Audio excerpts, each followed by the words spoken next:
you, what do you think about the Trump bombing of Syria? Well, I'm from Russia. You're from Russia? Yeah. So this is great. What do you think about it? Well, I don't like it. You don't like it? Me neither. No. It goes against Trump's base in every way. The people that supported Trump from the beginning understand that it's exactly what Obama and Bush were doing before, and that's why we voted Trump in, is to get rid of these globalists. So what do you think about globalism and these globalists trying to overthrow sovereignty and nationalism? Well, it'll never go away. It'll be always there.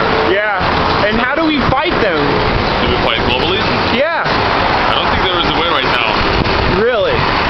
Do you think that there's, people power left, or do you think all the central banks have all the power because they just print the money out of thin air?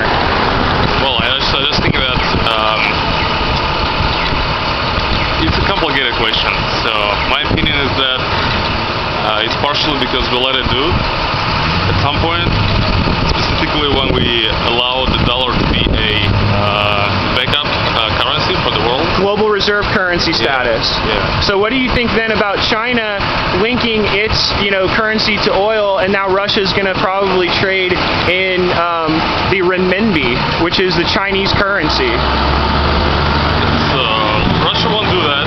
Are you sure? Okay, that's great news, I think. Because there is a law about Russia's central bank. Yeah. And what it does, it says like that Russian, all the Russian treasure, like whatever money we have, is supported by whatever the central bank keeps in the foreign currencies. Right. / gold. So. And the IMF? It's never gonna happen with Russia, and I think it's just like it's fake. Regarding China, yes. That's fake news, huh? Not really fake news, but just not gonna happen. Not gonna happen. So you think, these people, I asked this kid the other day, and he thinks that globalism is inevitable and all this stuff, and that, I told him that they've been working hard to actually overthrow the United States' sovereignty and Russia and, you name it, whatever country you can think of that's not attached to the IMF and World Bank's currency system. Yeah. So then what's the point here? Well, so the question is, I guess, what do you think about the IMF basket of currencies and the special drawing rights, and how they are the dictators of who is in this special club, if you will? They decide who gets bombed and who doesn't by NATO. That NATO is basically the private military of the IMF and World Bank, which are destined to have a global government and run by them. Well, yeah, I understand your point. Like, there is a conspiracy theory like that. I've heard it. What I want to say is that, so my point is here is that so we should have not let them do that back in 1913. Well, the creation of Federal Reserve is okay, I guess. It's of course, yeah, it's like a private, more or less private organization led by someone, which is not the U.S. government. I think the problem is that, like I said, it's Jamaican conference when they, I think it's 1973 or something like that. Yeah, so when they decided to make it when they decided so dollar is the reserve currency for the entire world. That you think was the big mistake, and I agree. That was the biggest mistake. I agree, because then we're like the world bullies, and we're the global fiat empire of currency at that point, the global currency manipulators. Yep. And it's not even the U.S. citizens, because it's the Federal Reserve and these private royal families like the Goldman Sachs, Saxe-Coburg-Gotha family. Queen of England actually technically runs the Bank of England through the Rothschild dynasty, and the Rothschilds are basically the Grand Viziers of the Queen of England. So what do you think about royal families and their power still today? Well, I guess, like I said, I don't think it's in my opinion, that associated with any family or oligarchies or anything. Really? As long as like I said, so I think it wouldn't be a case at back then. Yeah. If like you say, if you want to say globalism took place when the people decided to use a piece of paper as something valuable, So yeah, I think it's not right. So in my opinion, yes, I don't like that.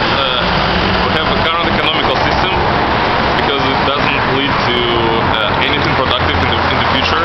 So we have only we are living, basically what we are doing right now, we are living for other future generation. Yeah, we're putting it all on the shoulders of our like future generations. You take a debt, you take a loan, you take like whatever, like car loan or whatever, or mortgage.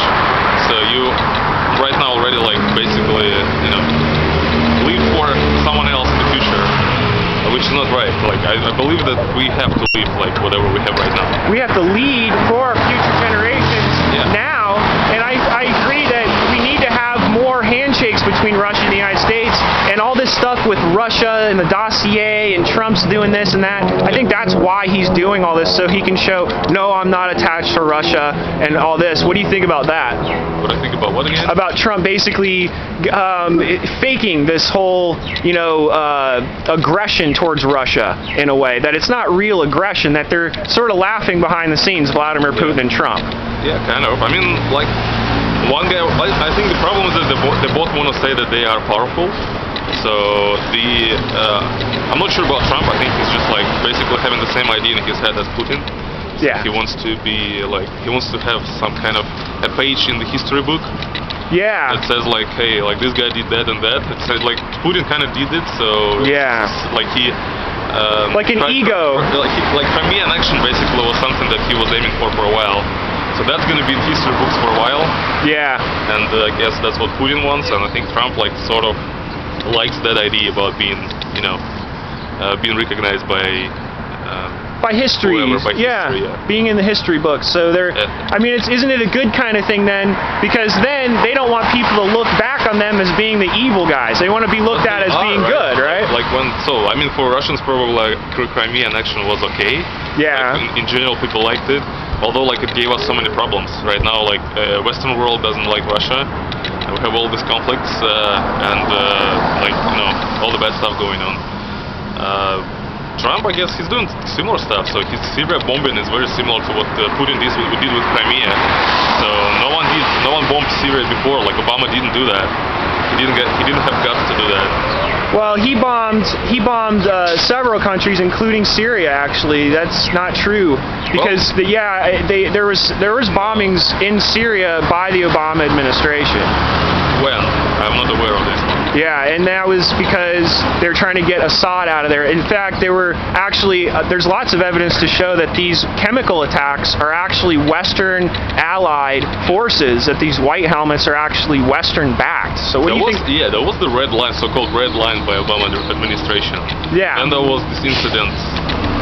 I forgot where. Like the largest one, where there like 300 people died or something like that. Something, yeah. But then Russia stepped in and they were like, yeah, let's just get rid of chemical weapon from Syria. Yeah. And then it sort of solved problem back then. So technically, Obama funded ISIS, and these white helmets. I'm sorry, these trucks are so loud, but I really think that it was a staged attack this time around too. That they were about to leave. Trump said, "I'm leaving Syria."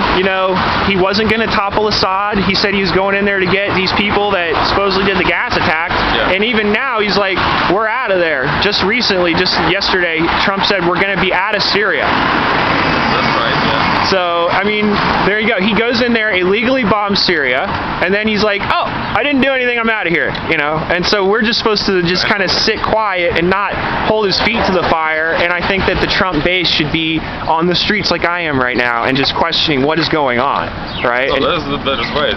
Like I said, it's not actually not like I don't know if it's like so. This bombing was definitely not approved by UN Assembly. No, of course not. I mean, it's obvious. Russia would veto this easily. Yeah. And then the next thing is, I think it was solo like Trump's idea to push it. Yeah, and that John Bolton guy and these neocons. Yeah, true. Yeah. And I think Trump's blackmailed, honestly. Yeah, it could be.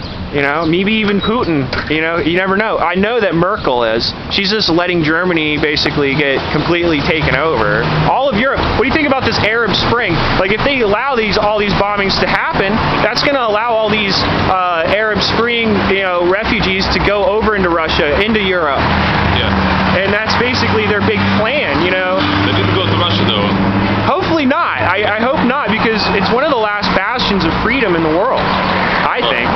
Russia. Because Putin actually, from my standpoint, looks like he's for nationalism. He's not a globalist traitor. surrender. He's not trying to sabotage Russia. He's trying to actually bring it back into. Yeah, but I mean, his government blocked an access to Telegram. You know what Telegram is? No. It's a messenger that is supposedly a private messenger. So it's so-called like how they call it? Like damn it. So basic idea is that like it's supposedly the most secure one in the world right now. So they don't store any keys in anywhere except your device. Yeah. So, and if you want to like decipher the message, only you can do that. So and over that, they're like prohibited this messenger in Russia because they cannot read people's messages. They can't unencrypt the messages, so that they banned it. Yes. That's much like Apple. That's much like the Western NSA spying and stuff. Yeah, but I mean that's the problem, right? So I agree. Yeah, that's bad. The Patriot Act back in like whatever 2001. Yeah. That was a big mistake as well, I think. Yeah. So it's restricts here. It's like it's not really connected to me. I mean, I'm not a citizen of the United States, but problem is that right now the U.S. government is allowed, or NSA is allowed to, read any message or you send it to anyone. Yeah. If they have the what is it? Like the metadata. The order from the court. Oh, the warrant. The warrant. Yeah. Yes. But now they can warrantlessly wiretap. They actually have threat fusion centers where the police in the United States are actually linked with the federal government. So the police can actually go into your phone here locally, the local state police.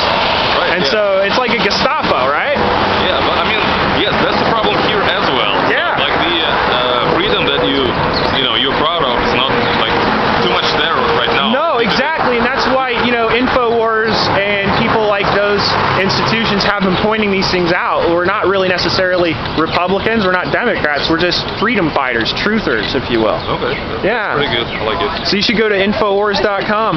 Info what? Infowars. Wars? Or PrisonPlanet.com. All right. I'll check. All right. Well, have a good day, sir. Yeah, you too.